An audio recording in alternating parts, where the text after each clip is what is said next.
हम दीपावली मनाते हैं क्योंकि इस दिन भगवान राम अयोध्या में आए थे।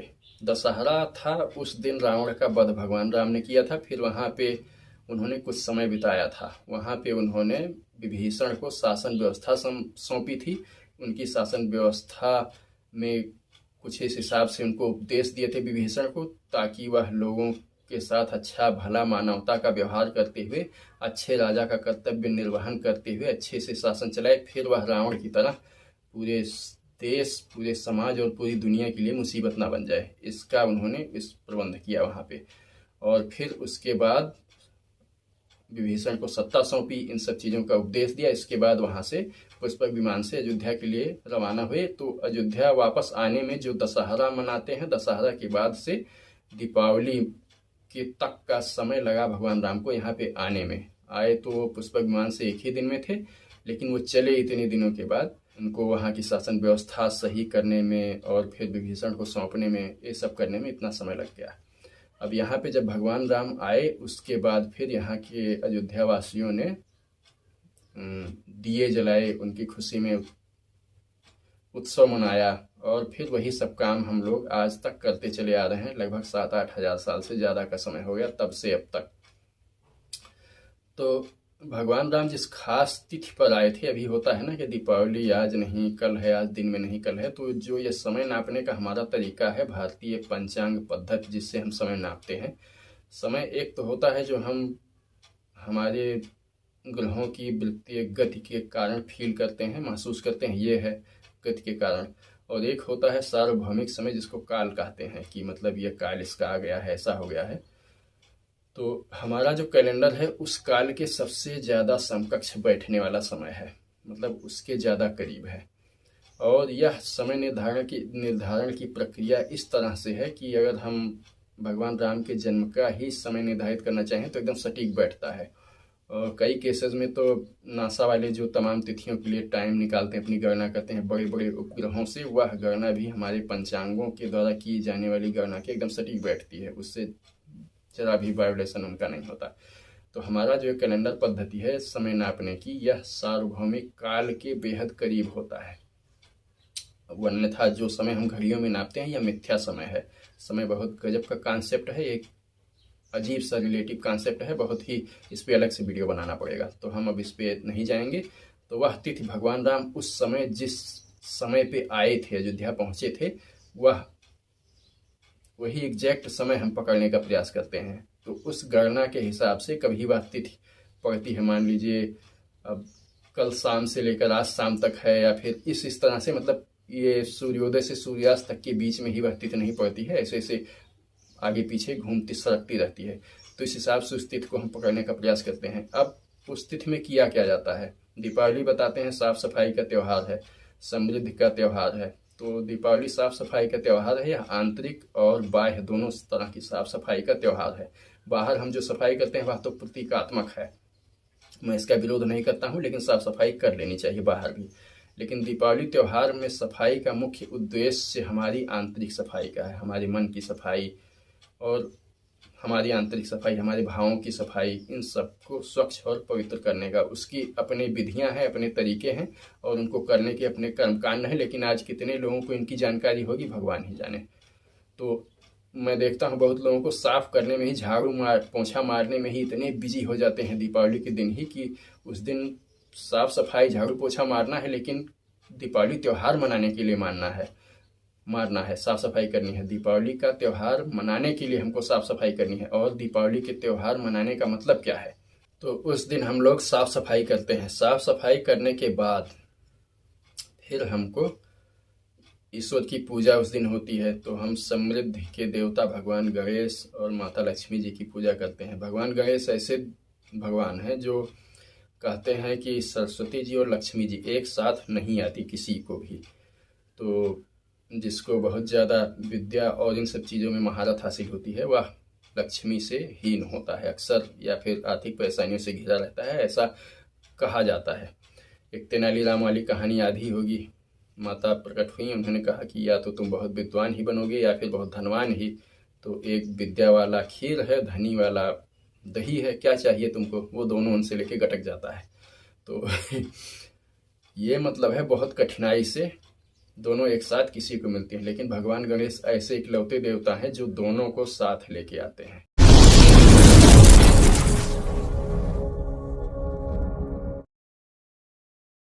तो गणेश जी श्री और बुद्धि दोनों को साथ लेके आते हैं और लक्ष्मी के शुभ स्वरूप को लेके आते हैं। तो गणेश जी, इसलिए गणेश जी की प्रमुखता से उपासना की जाती है माता लक्ष्मी के साथ, ताकि बुद्धि और धन मतलब आंतरिक वैभव और बाह्य संपदा दोनों आदमी को प्राप्त हो सके।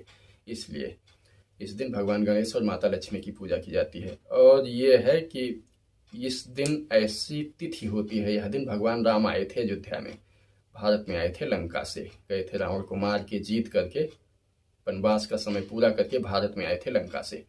तो जब वो आए थे इतने जितने भी प्रकार के शुभ अवसर होते हैं, शुभ घड़ियां होती हैं, नक्षत्र होती हैं, सब लगभग सारे शुभ संयोग बने थे। तो यह दीपावली का समय इतना अच्छा और शुभ संयोग होता है कि अगर इस दिन कोई काम किया जाए, लोग पूजा करते हैं। हाँ, जैसे देवदत्त पटनायक ने कहा था, यह तंत्र वाला भी होता है। तो इस दिन हर तरह की चीज की जाती है। कोई तांत्रिक है तो अपनी तंत्र जगाता है, लोग मंत्र जगाते हैं, जो झाड़ फूंक करने वाले हैं इस दिन मंत्र जगाते हैं।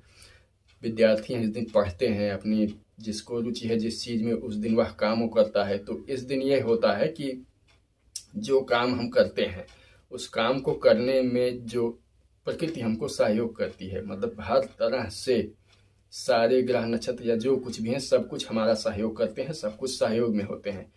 तो इसलिए इस दिन लोग जो भी शुभ कहते हैं कि इस दिन कोई डांट मार पीट वाला काम मत करो, नहीं तो साल भर तक मिलता रहेगा। इसका इतना प्रभाव होता है। और जिस चीज़ को हमें किसी क्षेत्र में पाने के लिए असंख्य या अपार मेहनत करनी होती है, वह चीज़ पूरे प्रकृति सब कुछ सहयोग में होता है। इसलिए बहुत कम मेहनत में बहुत आराम से हम बहुत ऊंचा लक्ष्य प्राप्त कर सकते हैं उस फील्ड में। इसलिए इस दिन विद्यार्थी हैं तो अपने विषय को याद करने की कोशिश करते हैं। और इस तरह से व्यापारी हैं अपना बही खाता की पूजा करते हैं, फिर से बही खाता शुरू करते हैं, जो भी करते हों इस सब तरह से चीज़ें की जाती हैं। जो साधक हैं इस दिन अपनी साधना करते हैं ताकि वो अपना लक्ष्य पा सकें। तो इस दिन शुभ संयोगों के कारण उनको बिना किसी अतिरिक्त श्रम के केवल वह काम श्रद्धापूर्वक करने की वजह से ही उनको इच्छित परिणाम मिल जाते हैं, जिसको करने में उनको पूरा साल भर या पता नहीं कितना समय गंवाना पड़े, वह काम बहुत अल्प समय में हो जाता है। तो उसकी विशेष तिथि होती है जो कैलेंडर इन सब में बताया होता है अपने पंचांगों में। तो उसको देख करके उस समय तक हम अपना साफ सफाई जो कुछ भी बाहर की करनी है करके पूजा के लिए मतलब थकान रहित होकर तैयार हो जाएं, ताकि उस दिन कर सकें। नहीं तो ताकि उस समय पर हम उसको संपादित कर सकें, अपना जो काम करना है या पूजा पाठ जो भी करनी है। नहीं तो ऐसा ना हो कि साफ सफाई करते करते ही इतना दम निकल जाए कि जब यह अवसर आए मेन शाम का पूजा पाठ का, तो आप इतने थक कर चूर हो जाएं कि केवल सोने के बारे में ही सोचें। मैं बहुत लोगों को देखता हूं जो दिन भर यही करते रहेंगे और जब पूजा का अवसर आएगा तो या तो झल्लाएंगे या फिर सोएंगे, इसके अलावा उनको कुछ नहीं सूझेगा। तो दीपावली का मेन अवसर ही वो गंवा देते हैं। तो ये तो रहा हम दीपावली मनाते क्यों हैं, जो देवदत्त पटनायक कहते थे तंत्र वाला। तो इस दिन भगवान गणेश की, बुद्धि की देवी माँ सरस्वती की और महालक्ष्मी माता की, माँ काली की, इन सब की पूजा करते हैं। हाँ, यह तंत्र का अवसर होता है, तांत्रिक लोग भी इस अवसर का उपयोग करते हैं। और इस दिन भगवान महावीर की भी जयंती होती है। और महावीर उपलब्ध या ज्ञान प्राप्त लोगों में ऐसे इकलौते हैं जिनका जन्म भी हुआ था अमावस्या को और इनको ज्ञान भी प्राप्त हुआ था अमावस्या को। बाकी गौतम बुद्ध हैं, पूर्णिमा को पैदा हुए थे, पूर्णिमा को ही इनको ज्ञान प्राप्त हुआ था, पूर्णिमा को ही इन्हें परिनिर्वाण मिला था। तो पूर्णिमा का अवसर जो होता है यह प्रकृति इस दिन बहुत सहयोग में रहती है। लेकिन अमावस्या का अवसर जो होता है बहुत कठिन अवसर होता है। उस दिन प्रकृति एकदम से विपरीत रहती, साधारण अमावस्याओं को, ये दीपावली वाली छोड़ के। तो महावीर अमावस्या को ही ज्ञान को प्राप्त हुए, मतलब इनको कहा जाता है। इसलिए जैन धर्म को बहुत पुरुषार्थी धर्म है, मतलब पुरुषों के लिए ही है, स्त्रियों के लिए नहीं है। महावीर भगवान जब तक जीवित थे तो कहते थे स्त्रियों के लिए नहीं है। अगर स्त्रियों को जैन धर्म के मार्ग से मुक्ति पानी है तो एक अगला जन्म पुरुष का लेना पड़ेगा उस साधना पथ पर, जैन पर। उसकी अपनी मतलब खूबी है, लिमिटेशन है, या जो भी है वो इतना पुरुषार्थ वाला मार्ग है कि स्त्रियों के लिए काफ़ी कठिनाई वाली बात हो जाती है। तो इसी दिन भगवान महावीर भी अवतार लिए थे। तो बहुत ही शुभ दिन हो जाता है ये, इसलिए हम इसको मनाते हैं। और हैलोवीन से कोई भी दूर दूर तक लेना देना नहीं है इसका। ये जो देवदत्त पटनायक बता रहे हैं, इनका इंस्टाग्राम अकाउंट है और इस पर मैंने देखा था। कोशिश करूंगा इस पे वीडियो उनका मैं नहीं लगाऊंगा, ये कॉपीराइट स्ट्राइक वाला मामला हो जाए, अनायास में शिकायत करें, तो वीडियो उनका नहीं लगाऊंगा। आप जाके देख सकते हैं। हाँ, कमेंट सेक्शन में लिंक उसका दे सकता हूँ, मतलब डिस्क्रिप्शन विवरण वाले सेक्शन में इनका लिंक दे सकता हूँ, हो सकता है आप देख लें, या फिर जाके देवदत्त पटनायक खोज लें इंस्टाग्राम पे, मिल जाएगा इनका वीडियो दीपावली वाला, जिसमें ये दीपावली को हैलोवीन के समकक्ष साबित करने का प्रयास कर रहे हैं। तो दीपावली बहुत ही शुभ संजोगों की रात्रि होती है, और इस दिन आदमी जो भी करता है, फिर साल भर उस क्षेत्र में उसको इतनी अधिक छलांग उसकी लग सकती है उस रात में, और साल भर उस क्षेत्र में फिर जब प्रयास करता है तो उस दिन के दीपावली की रात को जो प्रयास किया गया होता है, उसकी वजह से उसको साल भर बहुत सहयोग मिलता रहता है, और उसके काम में कम से कम व्यवधान आते हैं। तो इसलिए लोग कहते हैं उस दिन जो काम कर दिया जाए उसको जगना कहते हैं, मतलब हमने कर दिया, ये जगा दिया ये काम, फिर साल भर उस काम में आपको सहयोग और शक्ति मिलती रहेगी।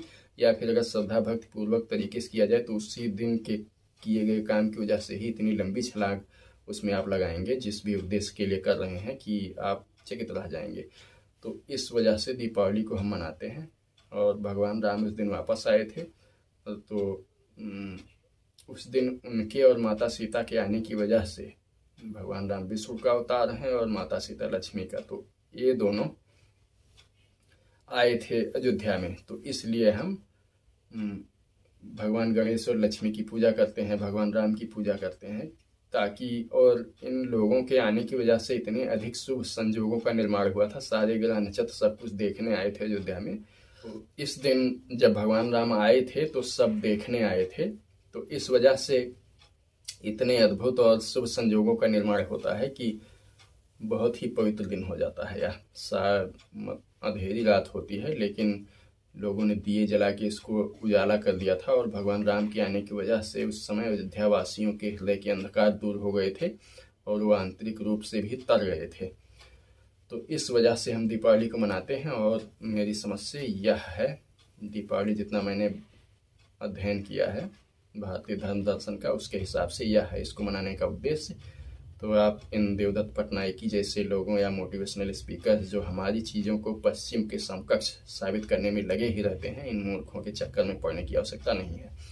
ये है हमारे दीपावली का पौराणिक और सांस्कृतिक धार्मिक महत्व। हाँ, इसकी अपनी सांस्कृतिक वो होती है, जैसे इस दिन हम जो परंपरा से बनाते हैं खाने के लिए या काम जो करते हैं, इन सब से हमारी संस्कृति का निर्माण होता है, हमारी एक पहचान बनती है। और इन सब चीज़ों के पीछे एक उचित कारण है, कोई हम अंधविश्वास जैसा नहीं कर रहे हैं। अगर सनातन में आपको कोई चीज़ नहीं समझ में आती है या अंधविश्वास जैसी लगती है, तो केवल इतनी ही आवश्यकता है कि आप ठीक ढंग से इसको खोजें, ठीक लोगों के साथ खोजें। इन मोटिवेशनल और पश्चिमी अंग्रेजी दांत छाप के लोगों से तो बच के रहिए, ठीक लोगों के साथ खोजें, ठीक किताबों में खोजें। जितनी आप देवदत्त पटनायक की किताबें इतनी महंगी आती हैं, इसकी खरीदने में जितना पैसा आप ख़त्म करेंगे, उसके मुकाबले उससे आधे से कम कीमत में सीधे उस सब्जेक्ट को गीता प्रेस वाले छापते हैं, वहाँ से ले लीजिए। आधी से भी 1/4 कीमत में मिल जाएगी, और हार्ड बाउंड में बहुत अच्छे कागज़ की छपाई के साथ, मतलब बहुत अच्छी स्तर पे मिल जाएगी इनकी अपेक्षा। और इनका पढ़ के दिमाग ख़राब करने की आवश्यकता ही नहीं है। आप 1-2 वीडियो देख लीजिए, खुद समझ में आ जाएगा। तो इसीलिए कहते हैं इंटरनेट पे जो भी मौजूद है उसका सीधे अंधा अनुकरण नहीं करना चाहिए।